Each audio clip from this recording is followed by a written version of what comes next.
With Malaysia's economic ascent continuing apace, the government is hoping to leverage its significant natural gifts by putting the tourism industry at the heart of a new plan to push Malaysia from a middle-income country to a high-income country. Tourism is about innovation, about creativity, about new ideas. Asia has seen remarkable change in the last decades, with countries throughout the region witnessing rapid economic growth and social change. Malaysia's own story has been one of rapid advancement in almost every developmental index since independence in the 1950s. The pace of development has accelerated in the last 2 decades as the country has been transformed from a producer of primary resources into a dynamic multi-sector economy. While much has been achieved, Malaysia, like many countries in Asia, is looking for ways to enter a new developmental phase, one that will move the country up the value chain, propelling Malaysia from middle-income status to high-income status by 2020. Malaysia will need to decrease its dependence on exports and find new ways to attract investments. As Malaysians become richer, the country will inevitably lose some of its cost advantage. As wages rise, cost advantage will therefore need to be replaced with a value advantage if Malaysia is to avoid falling into what economists call the middle-income trap. It is very important for us because our vision is to make sure that Malaysia achieve high-income status by the year 2020. And for us, we must make sure that there's enough focus in those sectors that we choose to put all our resources in, and at the same time we create the conditions for competitiveness to flourish. So for us, we now currently Malaysia stand at what we call middle-high income, but it's not yet high income. So we are right now at the level where we have to really make sure that our last mile we push to get there. By the year 2020, we want to become a high-income economy. With this in mind, in 2010, the government launched the new Economic Transformation Plan, known as the ETP for short. The ETP identified 12 national key economic areas, better known as the NKEA, to drive Malaysia towards being a high-income country. Tourism was identified as one of the 12 new key economic areas, or NKEA, selected for the ETP plan, based on an exhaustive assessment of which industries show the greatest potential for growth over a 10-year period. There are many economies. What do we focus on? So in Malaysia, definitely, we focus on developing Malaysia's services economy. Currently, service economy contributes to about 57% of GDP. Tourism contributes 6%, which is quite high, because globally, tourism contributes 5%. With the tourism sector already 6% of GNI, the government hopes that Malaysia can be rapidly transformed into one of the premier tourist destinations in the world. Tourism is a very big contributor to our economy, and it does contribute very significantly to our GNI. Something like 37 billion ringgit of GNI contribution is one of the top 7 contributor to our GNI. In fact, Malaysia is the 9th most visited country in the world. A lot of people come to Malaysia. But we think today there is possibility for us to increase our tourism numbers and also the receipt and the contribution to 3-4. That means 3 times between now and the year 2020. There is little doubt that Malaysia has everything it needs to excel in tourism. The country is blessed with both outstanding natural beauty and a diverse and fascinating culture. The Malaysia Truly Asia slogan is already well known around the world, and tourists will continue to travel to Malaysia from all over the world to experience the country's natural environment and diverse culture. So the challenge is not one of reinventing the wheel, but rather how to offer a complete package of experiences and generate more revenue from what is already in place. Malaysia is blessed by the greatest of nature.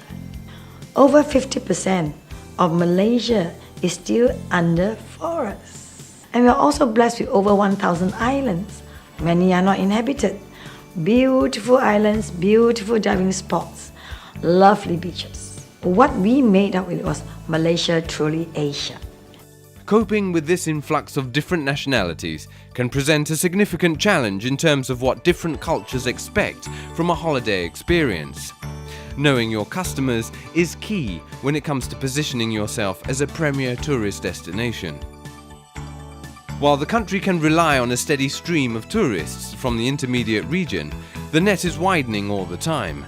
This change is being felt in Desaru, a pristine coastal resort in the southeastern Johor region of Malaysia. So in Desaru Coast, there are actually a few firsts, if I can elaborate. It will be the first Aman Country Club and Villas in the region. It will be the first Datai outside Langkawi. It will be the first Els Club in Malaysia in terms of the managing of the two golf courses. We're also building 2 theme parks, and it will be the first marine park in Malaysia that focuses on interaction with the marine animals, and with the intention of raising the educational awareness and the care for the environment. Marketing Malaysia in new areas of the world also remains a major challenge. Malaysia, a well-established marketing campaign aimed at the European market, but with household budgets increasingly squeezed by the financial crisis in the West, it is important to tap into the burgeoning markets in India and China. One challenge that I feel is key for us to address is actually the marketing of our destination in the global place. We're already doing that by our participation in the world travel market and the likes, but I think that needs to be intensified if we want to be a preferred destination, because we are in the region which is known for its leisure and tourism products. So we are competing with the likes of Bali, with the likes of Phuket, and even Singapore for that matter. So we really need to focus on marketing, and the various tourism agencies and the private sector players needs to coordinate and to ensure that we market the place together. Preserving the environment is a top priority for the Malaysian government, and finding the right balance between attracting more visitors, bringing more revenue to the country, and conservation is at the forefront of policymakers' minds. So we want to go even broader and deeper into ecotourism on the basis of ecotourism plan, which is no more than 50% of Malaysia's land space will be developed. Striking the right balance between tourism, development, and preserving the environment means finding new ways to generate revenue from foreign visitors. One obvious solution is retail tourism. Retail centres are generally located within population centres and therefore have less environmental impact. Shopping. We are very focused on shopping. How do we have our target? Malaysia, as of 2010, tourists spend 28% of their budget on shopping. Okay? But we want to move it to 38% by 2020. In Malaysia, come and buy cosmetics, come and buy all your branded goods, come and buy your jewelries. It's all duty free. Malaysia is a bargain comparing to Singapore. You know, not only hotels, but in terms of food, shopping, we are a lot more reasonable. Perhaps it could be the exchange rate that make a difference, but again, you know, it would be shopping heaven, for travelers down to this part of the world. One of the biggest new retail centres in Malaysia has been built in Johor. Johor Premium Outlets was conceived as a centre for premium outlets that would attract visitors from across Southeast Asia. Well, maybe because the whole Asian community are crazy shoppers, but that's besides the point. I have to say, for Malaysia, probably it was a very compelling proposition. If you talk of Malaysia, is very well known as a tourist destination, and it's also has a great. AirAsia, I think, is well known, has really contributed to tourism and travel, and is a Malaysian based airline. And especially for tourists looking for something different, especially from the Middle East, Malaysia is right in the middle of the Southeast Asian hub, if you want. Yeah. We are very proud, okay, to be the first premium outlet center in Southeast Asia. Premium outlet centers are a brand that is well known to shoppers around the world, and to be able to bring this platform to Malaysia was an achievement in itself. Okay, the nearest sister properties is actually in Japan and Korea, and when we first opened Johor Premium Outlets, many people in the industry were very surprised that Malaysia could attract such an investment here. Vital to success of any attempt to increase visitor numbers to Malaysia will be a modern transportation infrastructure and the availability of high, medium and budget cost accommodation to cater for the different needs of tourists. Well, you see the new destinations, there is a certain element of investment that is required. That will not yield the returns that will make it attractive to the private sector. For example, infrastructure. So when we develop destinations, we identify new locations, and in order to promote the new location, you need to invest in infrastructure. And because of that, we have to make the investment, and the idea is to attract the private sector to later participate. So we provide a platform for the private sector to participate in the new destination. Intra-Asia travel is a leading factor for the growth in Kuala Lumpur, especially now, with AirAsia being one of the biggest budget airlines here in Asia itself, has managed to bring a lot of travelers down to this part of the world. So that certainly contributes to the growth of Malaysia. Malaysia has come a long way. In fact, a lot of emphasis and efforts has been put in by our government. Lots of things are happening. There are lots of hotels being built within the city area. You can see today, even within our city area, one of the common complaints they have is public transport isn't as good as they would like it to be. We are building a huge mass rapid transit, like the London Underground, that's being built as we speak today. The first line will be completed by the year 2017. We reduce traffic congestion. Another major focus for tourism industry development as part of the NKEA is to attract more conferences to Malaysia. The key to further development of this sector is to provide the infrastructure to attract business and conventions. Malaysia's Convention and Exhibition Bureau is charged with the task of making Malaysia one of the preferred destinations for business in the region.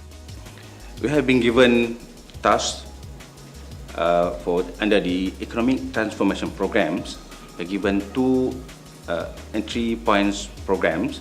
One is the entry point 7, is international events, and the other one is EPP 10, which is business event. Under the business event, EPP 10, which we are focusing on the business event or the MICE, we are looking at making Malaysia a preferred destination and to make Malaysia one of the top 5 destinations for meeting by 2020. In 2010, we have 1.2 million. That was about 10 billion ringgit of revenue to the country from this sector. So by 2020, we would be able to generate an incremental gross national income of about 3.9 billion to the country from this segment, and it also will contribute to some 16,000 jobs opportunity to the country.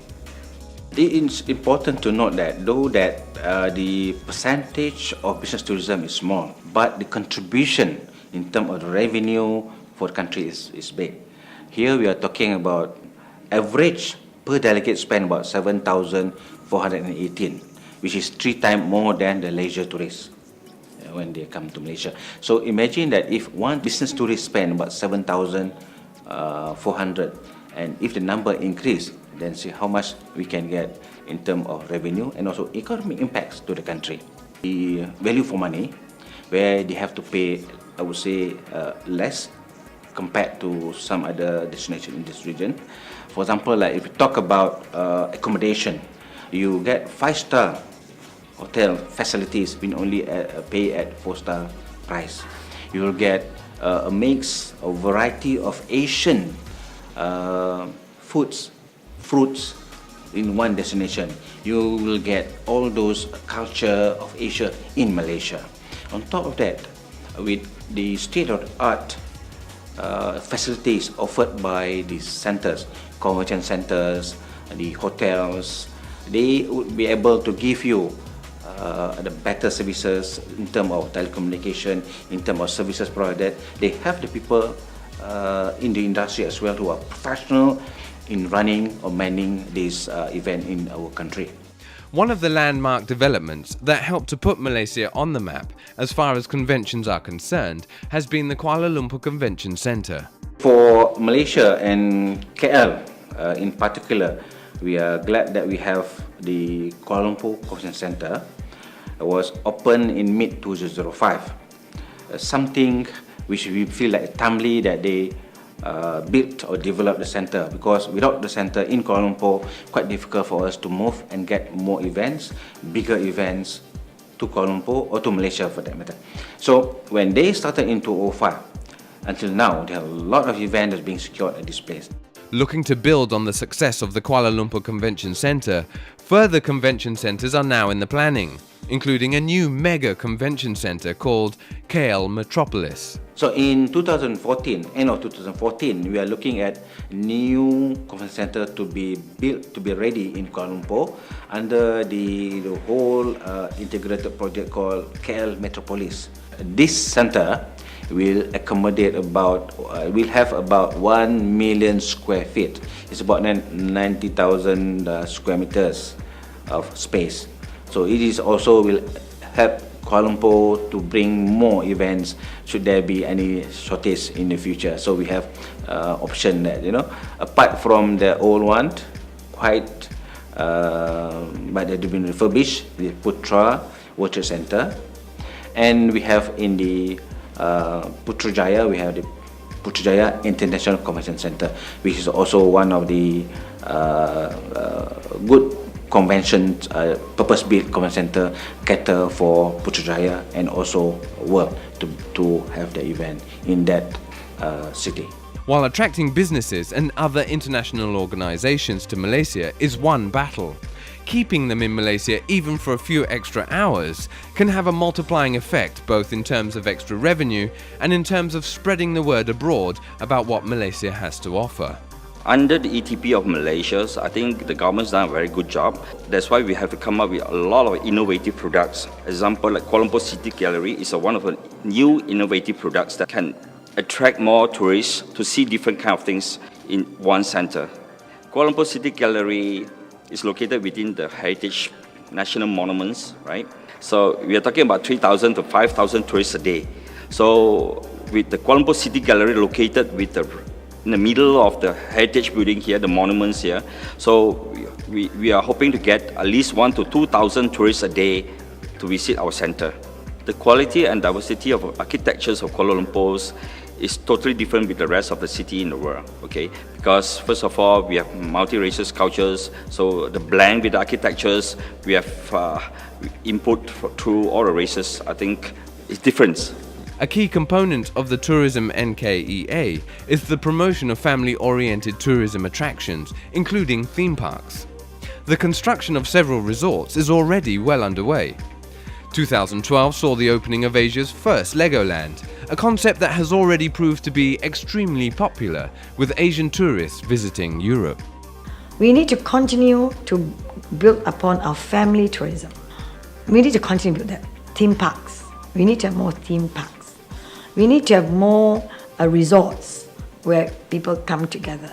So we are going to develop very major resorts. The Legoland theme park, as you know, was opened sometime in September this year, very successful. And we are in the midst of constructing the Lego Hotel. And it should be ready by Q1 2014. So when the hotel is ready, you will have a complete experience on the Lego, from the hotel to the theme park, and also they're planning for a water park there. We have a few investments in Iskandar, Malaysia. The first is an integrated development in Puteri Harbour, which is a waterfront development. We are building a traders hotel there, and it should be completed by Q1 next year. There'll be some retail and F&B area as well, about 100,000 square feet. It will also house a family entertainment center. In fact, the family entertainment center has already been opened sometime in September this year. So the family entertainment center actually houses the first Hello Kitty town, and also the Little Big Club, where if you have young children, then you'll know that you have Bunny, Bob the Builder, and the likes. And it's done very well. Many within the tourism industry believe that training of new industry professionals as well as upgrading of the existing skills pool will be essential if the aims of the ETP are to be realized. We in Malaysia have an advantage in the sense that our people are naturally warm and friendly. But we need to complement that. You need to have them properly trained, and you need to arm them with the product knowledge of what they have in the country. Because ideally what you want is that you want all these 400 or 500,000 employees to be a tourist guide in their own right. There is a lot of tourism school in Malaysia, but we should have more. But what is more important is actually on-the-job training. And in particular with the established brand operators, because these people have the proper and proven training program, procedures and all that. So in my view, we should have more internship program where you have the student from the tourism school, and they have some time with to have on-the-job experience, and with the established brand operators and all that. 3 years into the ETP, the tourism sector has seen progress on every front, from retail parks, beach resorts, convention centres, cultural centres, and family resorts and theme parks. The full tourism matrix is taking its shape. While there remains plenty to do in terms of increasing capacity, such as improved transportation infrastructure and the developing of human skills, there is no doubt that tourism is playing a vital role in driving Malaysia towards the goal of becoming a high-income nation by 2020.